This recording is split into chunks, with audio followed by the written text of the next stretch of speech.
ಎಂದಾದ್ರೂ ಈ ಹಲ್ವವನ್ನ ತಿಂದಿದ್ದೀರಾ ಅಥವಾ ಮನೇಲಿ ಏನಾದ್ರೂ ಮಾಡಬೇಕು ಅಂತ ಅನ್ಕೊಂಡಿರೋರಿಗೆ ಈ ವಿಡಿಯೋ ತುಂಬಾನೇ ಹೆಲ್ಪ್ಫುಲ್ ಆಗಿರುತ್ತೆ.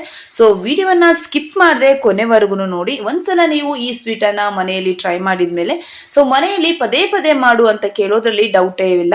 ಸೊ ವಿಡಿಯೋನ ಶುರು ಮಾಡೋಕ್ಕೂ ಮುಂಚೆ ನೀವೇನು ನನ್ನ ಚಾನಲ್ ಅನ್ನ ಸಬ್ಸ್ಕ್ರೈಬ್ ಮಾಡ್ಕೊಂಡಿಲ್ಲ ಅಂದ್ರೆ ಪ್ಲೀಸ್ ಸಬ್ಸ್ಕ್ರೈಬ್ ಮಾಡ್ಕೊಂಡು ಸಪೋರ್ಟ್ ಮಾಡಿ. ಫಸ್ಟ್ ಇಲ್ಲಿ ನಾನು ಒಂದು ಬೌಲ್ಗೆ 1 ಕಪ್ ಅಷ್ಟು ಗೋಧಿ ಹಿಟ್ಟನ್ನ ತೆಗೆದುಕೊಂಡು ನೀರನ್ನ ಹಾಕಿ ಚಪಾತಿ ಹಿಟ್ಟಿನ ಹದಕ್ಕೆ ನಾನು ಇದನ್ನ ಕಲಸಿಟ್ಕೊಳ್ತಾ ಇದ್ದೀನಿ. ನಾನು ಮಾಡ್ತಾ ಇರೋ ಹಲ್ವಾ ಬಂದು ಗೋಧಿ ಹಿಟ್ಟಿನ ಹಲ್ವಾ. ಸೊ ತುಂಬಾನೇ ಸಾಫ್ಟ್ ಆಗಿರುತ್ತೆ ಅಂಡ್ ತಿನ್ನೋಕ್ಕೂ ಅಷ್ಟೇ ಟೇಸ್ಟಿ ಆಗಿರುತ್ತೆ. ಒಂದ್ಸಲ ಮನೇಲಿ ನೀವು ಕೂಡ ಟ್ರೈ ಮಾಡಿ ನೋಡ್ಲೇಬೇಕು ಇದನ್ನ. ಸೊ ನೆಕ್ಸ್ಟ್ ಏನ್ ಮಾಡಿ, ಒಂದು 5 ಕಪ್ ಅಷ್ಟು ನೀವು ನೀರನ್ನ ಹಾಕಿ ಒಂದು 3 ಅವರ್ಸ್ ನೀವು ಇದನ್ನ ನೆನೆಯೋಕೆ ಬಿಟ್ಬಿಡ್ಬೇಕು.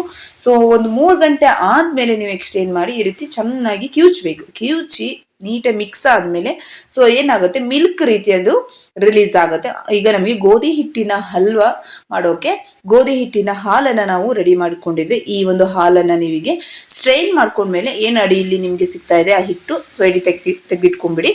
ಸೊ ನೆಕ್ಸ್ಟ್ ಒಲೆ ಮೇಲೆ ಒಂದು ಕಡಾಯನ್ನ ಇಟ್ಟು ನೀವು ಗೋಧಿ ಹಿಟ್ಟಿನ ಮಿಲ್ಕ್ ಅನ್ನ ಏನು ರೆಡಿ ಮಾಡ್ಕೊಂಡಿದ್ರೆ ಆ ಒಂದು ಮಿಲ್ಕ್ ಅನ್ನ ಒಲೆ ಮೇಲೆ ಹಾಕಿ ಈ ರೀತಿ ಚೆನ್ನಾಗಿ ನೀವು ಈ ರೀತಿ ಕೈ ಆಡಿಸ್ತಾ ಇರಬೇಕು. ಸೊ ಹೀಗೆ ತಿರುಗಾಡ್ಕೊಳ್ತಾನೆ ಇರಿ, ಇಲ್ಲ ಅಂತ ಹೇಳಿದ್ರೆ ಹಿಟ್ಟೆ ಆಗಿರೋದ್ರಿಂದ ತಲೆ ಹಿಡಿಯೋ ಚಾನ್ಸಸ್ ತುಂಬಾನೇ ಇರುತ್ತೆ. ಸೊ ಹಾಗಾಗಿ ನೀವು ಈ ರೀತಿ ತಿರುಗಾಕೊಂಡ್ಮೇಲೆ ಒಂದು 10 ನಿಮಿಷ ಆದ್ಮೇಲೆ ನೀವು 1.5 ಕಪ್ ಅಷ್ಟು ಸಕ್ಕರೆನ ಸೇರಿಸ್ಕೊಂಡು 1/2 ಕಪ್ ಅಷ್ಟು ನೀವು ಇಲ್ಲಿ ತುಪ್ಪವನ್ನ ಸೇರಿಸ್ಕೋಬೇಕು. ಜಾಸ್ತಿ ಏನು ಇಂಗ್ರೀಡಿಯೆಂಟ್ಸ್ ಇಲ್ಲ ಇದಕ್ಕೆ, ಗೋಧಿ ಹಿಟ್ಟು, ತುಪ್ಪ, ಸಕ್ಕರೆ ಅಷ್ಟೇನೆ.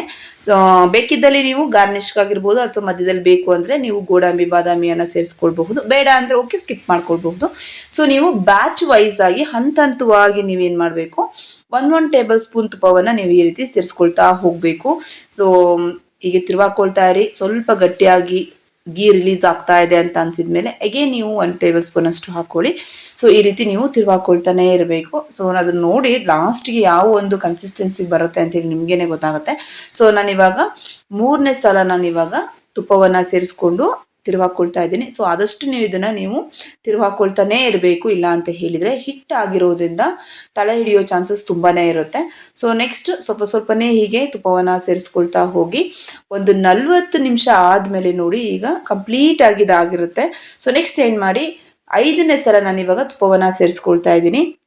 ಸ್ವಲ್ಪನೇ ತುಪ್ಪವನ್ನ ಸೇರಿಸ್ಕೊಳ್ತಾ ಹೋಗಿ. ಸೊ ತುಪ್ಪವನ್ನ ಸೇರಿಸ್ಕೊಳ್ತಾ ಗಟ್ಟಿ ಆಗ್ತಾ ಬರುತ್ತೆ. ಸೊ ನೆಕ್ಸ್ಟ್ ನೀವು ಇದಕ್ಕೆ ಗೋಡಂಬಿಯನ್ನ ಪುಡಿ ಮಾಡಿ ಹಾಕೊಂಡು, ಸೊ ಫುಡ್ ಕಲರ್ ಏನಾದ್ರು ಇದ್ರು ಅಂತ ಹೇಳಿದ್ರೆ ಸೇರಿಸ್ಕೊಳ್ಳಿ. ಅದನ್ನ ನೋಡಿ ಇವಾಗ ನೀಟಾಗಿ ಮಿಕ್ಸ್ ಮಾಡ್ಕೊಂಡಿದ್ದೀನಿ. ಸ್ವಲ್ಪ ಟೈಮ್ ಹಿಡಿಯುತ್ತೆ ಇದಕ್ಕೆ, ಸ್ವಲ್ಪ ನಿಧಾನ ಮಾಡೋದ್ರಿಂದ. ಸೊ ನೋಡಿ ಫೈನಲಿ ಯಾವ ರೀತಿ ಬಂದಿದೆ ಅಂತ ಹೇಳಿ. ಸೊ ನೆಕ್ಸ್ಟ್ ಇದಕ್ಕೆ ನಾನು ಏಲಕ್ಕಿ ಪುಡಿಯನ್ನ ಸೇರಿಸ್ಕೊಂಡು ಅಗೇನ್ ಒಂದ್ಸಲ ಮಿಕ್ಸ್ ಮಾಡ್ಕೊಳ್ತಾ ಇದ್ದೀನಿ. ಸೊ ಆ ಟೆಕ್ಸ್ಚರ್ ನಿಮಗೆ ಗೊತ್ತಾಗ್ತಾ ಇದೆ ನೋಡಿ, ಏನಿದು ಈ ರೀತಿ ಇರ್ಬೋದು ಅಂತ ಹೇಳಿ. ಸೊ ಮನೇಲಿ ಒಂದ್ಸಲ ಟ್ರೈ ಮಾಡಿ, ಖಂಡಿತವಾಗಿಯೂ ತುಂಬಾನೇ ಚೆನ್ನಾಗಿ ಬಂದಿರುತ್ತೆ. ಸೊ ನಾ ಈಗ ಏನ್ ಮಾಡಿದ್ದೀನಿ, ಒಂದು ಪಾತ್ರೆ ಅಥವಾ ನಿಮ್ಮ ಹತ್ರ ಏನಾದ್ರೂ ಶೇಪರ್ ತರ ಈ ತರದ್ದು ಏನಾದ್ರೂ ಇತ್ತು ಅಂತ ಹೇಳಿದ್ರೆ ಹಾಕೊಂಡು, ಸೊ ಮೇಲೆ ಬೇಕಿದ್ದಲ್ಲಿ ನೀವು ಬಾದಾಮಿಯನ್ನ ಈ ರೀತಿ ಸ್ಪ್ರೆಡ್ ಮಾಡ್ಕೊಂಡು ಕಂಪ್ಲೀಟ್ ಆಗಿ ಕೂಲ್ ಆಗಕ್ಕೆ ಇದನ್ನ ಬಿಟ್ಬಿಡ್ಬೇಕು.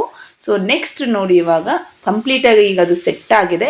ನಿಮ್ಗೆ ಯಾವ ಶೇಪಲ್ಲಿ ಬೇಕು ಆ ಶೇಪಲ್ಲಿ ಇವಾಗ ಇದನ್ನ ನೀವು ಕಟ್ ಮಾಡ್ಕೊಳ್ಳಿ. ಸೊ ನಾನು ಸ್ಕ್ವೇರ್ ಶೇಪಲ್ಲಿ ಕಟ್ ಮಾಡ್ಕೊಂಡಿದ್ದೀನಿ. ಸೊ ನೋಡಿ ಎಷ್ಟು ಸಾಫ್ಟ್ ಆಗಿದೆ ಅಂತ ಹೇಳಿ. ಸೊ ಬಾಯಲ್ಲಿಟ್ರೆ ಕರಗುವಂತಹ ರುಚಿಯಾದ ಹಲ್ವಾ ಮನೆಯಲ್ಲಿ ನೀವು ಕೂಡ ಟ್ರೈ ಮಾಡಿ, ಖಂಡಿತವಾಗಿಯೂ ನಿಮ್ಗೂ ಇಷ್ಟ ಆಗತ್ತೆ.